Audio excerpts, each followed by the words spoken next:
Assalamualaikum sahabat. Sahabat, terkhusus bagi Anda penderita gangguan was-was. Sebetulnya yang memiliki gangguan was-was itu bukan hanya Anda saja, akan tetapi semua orang pun memiliki gangguan was-was. Mungkin Anda masih bingung dengan yang saya maksud barusan. Jadi silahkan disimak ya. Sallallahu ala Muhammad Sallallahu alaihi wasallam.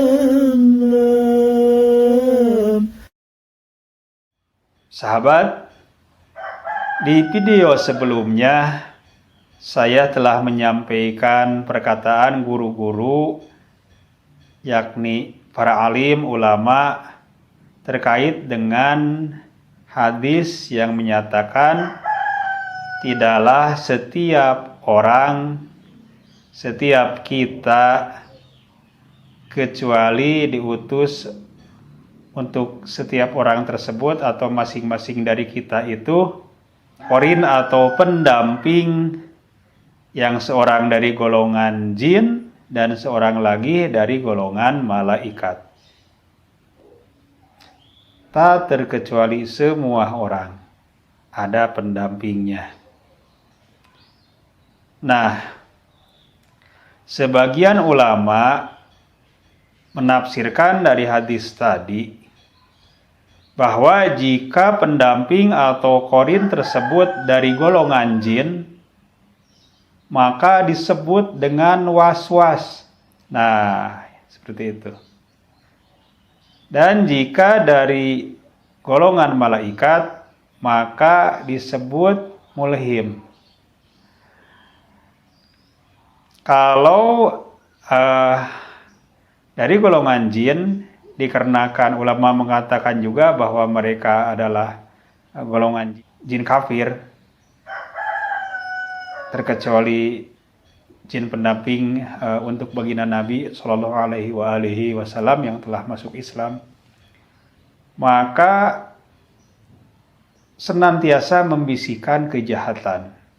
Jadi sesuai dengan was-was ini, dengan sebutan was-was untuknya. Karena seperti kita ketahui juga di surah An-Nas, maka was-was ini ulama mengartikan dengan bisikan kejahatan. Berbeda dengan qarin dari golongan malaikat yang dinamakan mulhim, yaitu senantiasa mengajak atau mengilhamkan atau menyampaikan ilham dari Allah kepada kebaikan. Seperti itu. Jadi coba sahabat bayangkanlah ya, sahabat juga pasti menyadari setiap saat itu di diri sahabat dan tentunya di diri setiap orang ada bisikan-bisikan atau pikiran-pikiran, apakah itu yang baik atau yang buruk, apakah kejahatan atau kebaikan, kemaksiatan atau ketaatan. Digambarkan biasanya ya, atau kadang difilmkan, bahwa di sisi kiri digambarkan ada makhluk yang berwarna merah, bertanduk, berekor dengan kayak anak panah ya, yang membisikkan kejahatan-kejahatan. Nah, itu setan. Kemudian di sisi yang berlawanan digambarkan dengan seorang makhluk yang berwarna putih, yang biasanya bersayap, yang senantiasa membisikkan kepada kebaikan. Nah, itu gambaran dari malaikat gitu ya. Meskipun ya sebetulnya tentu saja tidak seperti itu ya, yang aslinya. Cuman itu gambaran. Nah, gambaran itu memang mewakili para korin atau pendamping yang ada pada diri masing-masing orang. Karena seperti itulah antara jin kafir, korin kita, atau setan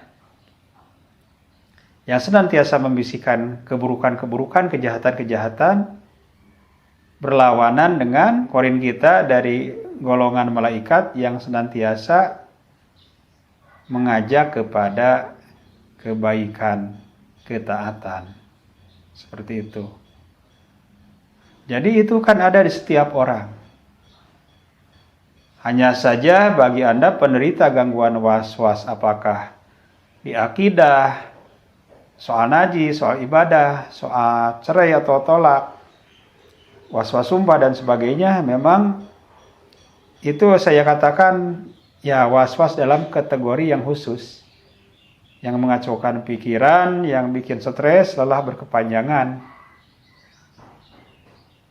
Sementara ada kategori yang umum, was-was yang umum, bisikan kejahatan yang umum, yakni yang mengajak kepada dosa, kejahatan, dan semacamnya seperti itu.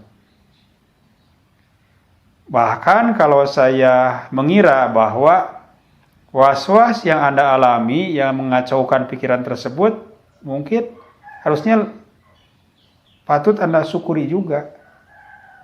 Karena selain memang ada kabar gembira dari baginda Nabi Shallallahu Alaihi Wasallam bahwa itu tanda jelasnya iman Anda, maka bagi penderita gangguan was-was yang diserang oleh was-was ini dari setan, ia biasanya makin ingat, makin takut. Takut dosa, ya hakikatnya takut kepada Allah. Meskipun ya harus sembuh, karena kalau tidak nanti bisa putus asa dan akhirnya berdosa besar juga jika sudah putus asa. Berbeda dengan yang diserang dengan kejahatan atau was-was yang secara umum. Orang seringkali lalai. Apalagi sudah di masalah yang sifatnya kesenangan atau kebaikan. Jadi setiap orang itu kan di setiap aktivitasnya, gerak langkahnya, bahkan mungkin cara berpikirnya, bisikan hatinya itu senantiasa dipengaruhi oleh was-was. Jangankan kemaksiatan, kejahatan, ketaatan saja tetap dibisiki oleh setan tersebut. Orang yang suka atau rajin beribadah, misalnya rajin sholat malam, itu kan dibisikkan ke dalam hatinya bahwa ia adalah orang yang rajin tahajud, sementara yang lain pada lelap tertidur. Ia adalah orang yang soleh, orang yang lebih baik dari yang lain. Akhirnya timbul riya, ujub, takabur dan sebagainya. Bisa seperti itu. Sebetulnya lebih berbahaya ya. Jadi tenang saja, Anda tidak sendiri. Semua orang didampingi oleh was-was. Namun semoga saja segera gangguan was-was Anda sembuh. Sehingga Anda bisa beraktivitas dengan normal seperti juga orang lain yang tidak ada was-was yang secara khusus yang Anda alami tersebut.